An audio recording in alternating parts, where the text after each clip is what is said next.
Se aportan las proyecciones diédricas de un cilindro de revolución de directriz circular situada en el plano horizontal y generatrices verticales.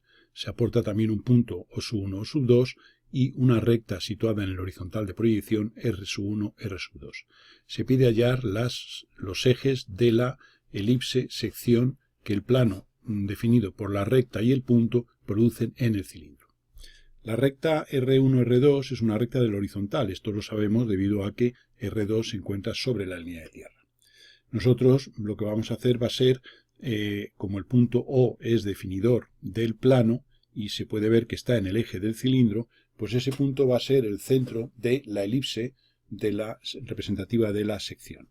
Por tanto, lo que vamos a hacer va a ser abatir el plano, puesto que se nos pide los ejes, por tanto son las medidas reales de los mismos, vamos a abatir el plano definido por la recta y el punto. Para ello, tomamos como eje de abatimiento la recta, dado que está en el horizontal, y el punto es el que vamos a arrastrar en ese abatimiento. Tomaremos la cota del punto, que es esta medida, distancia desde O2 hasta la línea de tierra, y por O1 haremos una paralela a R1. Y en esa paralela llevaremos la medida esta aquí. Da la casualidad de que por los datos de la figura resulta que esa medida pues resulta que coincide con el valor del radio. Por el punto OS1 hacemos igualmente una perpendicular al eje de abatimiento y a continuación con centro en este punto y con este radio trazaremos un arco y ese arco corta a la prolongación de la línea anterior de la perpendicular en el punto O abatido. Bien, vamos a reducir ligeramente la figura pues para que se vea un poquitín mejor el proceso. Bien, dicho esto, una vez hecho eso, lo que vamos a hacer va a ser, sabemos que existe una afinidad, basarnos en la afinidad existente entre la proyección horizontal de la sección y la verdadera magnitud. Como el cilindro es de directriz circular y de generatrices verticales, la sección, cualquier sección que un plano genérico produzca en este cilindro, tiene por proyección horizontal a esta circunferencia, aunque realmente esa sección sea una elipse. Entonces, es establecer la afinidad entre esta circunferencia, que es la proyección horizontal de la sección, y la verdadera magnitud de la sección. Este sería el eje de afinidad, existe una afinidad con este eje y con esta pareja de puntos afines, que serían el OS1 y el O abatido. Por tanto, aplicamos la afinidad de la circunferencia. Para ello tomamos dos diámetros perpendiculares en la misma, de modo que, para obtener ejes en la elipse, uno de ellos ha de ser paralelo al eje de afinidad y el otro perpendicular. Por tanto, tomamos este paralelo y claro, como esta línea es paralela al eje de afinidad, su abatida o su afín también lo es. Por tanto, no hay más que por este O abatido hacer paralela a esta línea y tener ahí estos dos puntos que tenemos aquí, que son los extremos del diámetro, se convierten en este y en este, dado que al ser esto paralelo a esto, este segmento se convierte en este sin tener ningún tipo de modificación.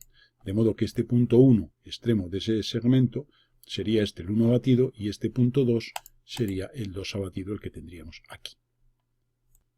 A continuación, este es el diámetro paralelo al eje de afinidad, pues este sería el diámetro perpendicular.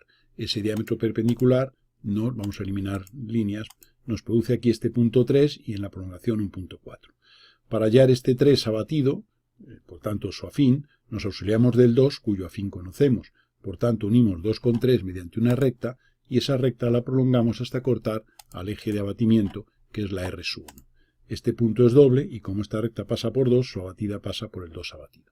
Por tanto, uniremos este punto con el 2 abatido, mediante una recta, que corta a la perpendicular trazada por 3 en este punto, que sería el 3 abatido.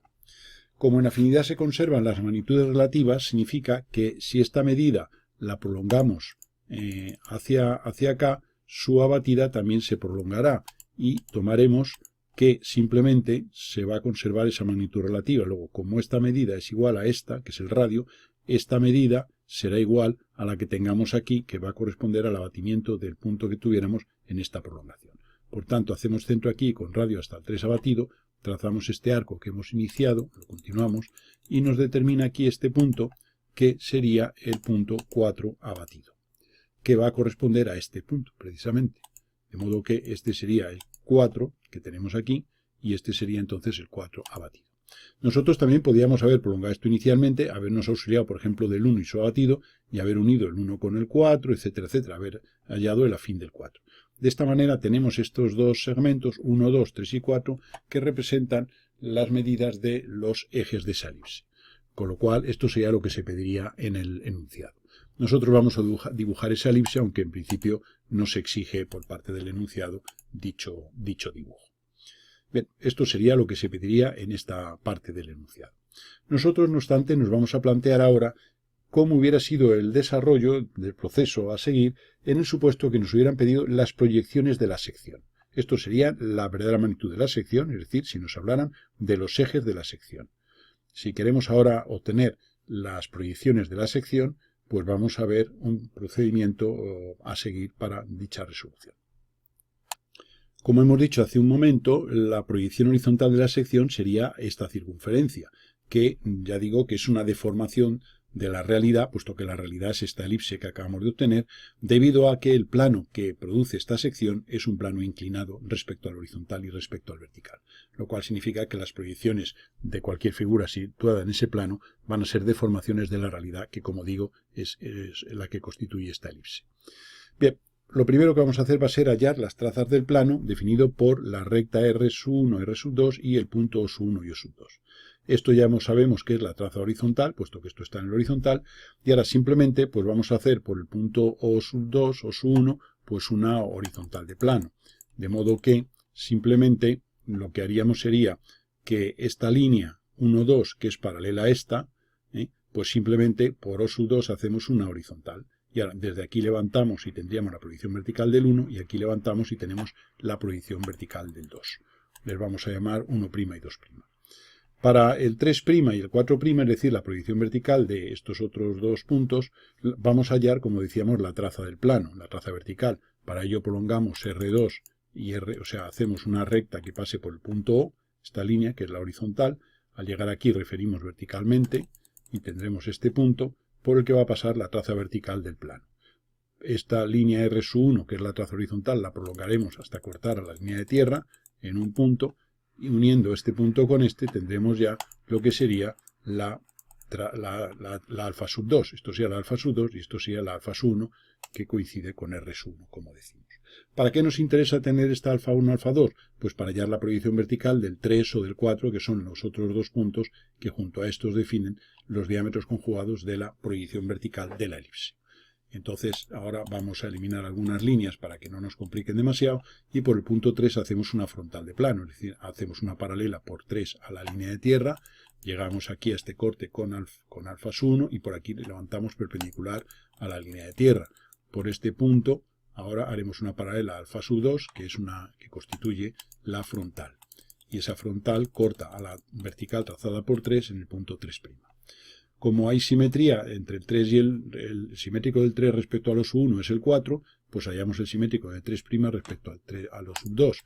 Y simplemente pues es tomar este radio, trazar un arco que corta la prolongación del diámetro en el punto 4'. De modo que ya tenemos aquí dos diámetros conjugados. Obsérvese que aquí abajo serían ejes, aunque esto es una circunferencia, dado que son perpendiculares. Pero la proyección vertical de dos diámetros perpendiculares situados en un plano, la proyección vertical no son ya perpendiculares, y estos serían los diámetros conjugados de la elipse representativa. Con esto tendríamos definida esa elipse. Si queremos dibujarla, pues por ejemplo podemos hacer por los extremos 1' y 2' paralelos a este diámetro, y ahí tendríamos este paralelogramo en el cual se va a inscribir, como digo, la proyección vertical de la elipse. Esta elipse, como se puede ver, tiene una parte vista y una parte oculta, puesto que la parte esta de aquí, en planta, queda por delante de este plano medio, y esta parte es la que en proyección vertical es vista, es decir, unimos este punto de tangencia con este punto de tangencia, y esos puntos nos separan la parte vista de la curva de la parte oculta. Entonces, simplemente, pues lo que tenemos que ver es ver que el 4, como queda por detrás de este plano frontal, va a pertenecer a la parte oculta. Esto va a significar que, eliminando esos elementos, pues ahí tendríamos la parte oculta de la elipse. Y esa sería la proyección vertical de la sección. La proyección horizontal sería esta circunferencia, debido a que, ya digo, es un cilindro de generatrices verticales, y esta sería su verdadera magnitud.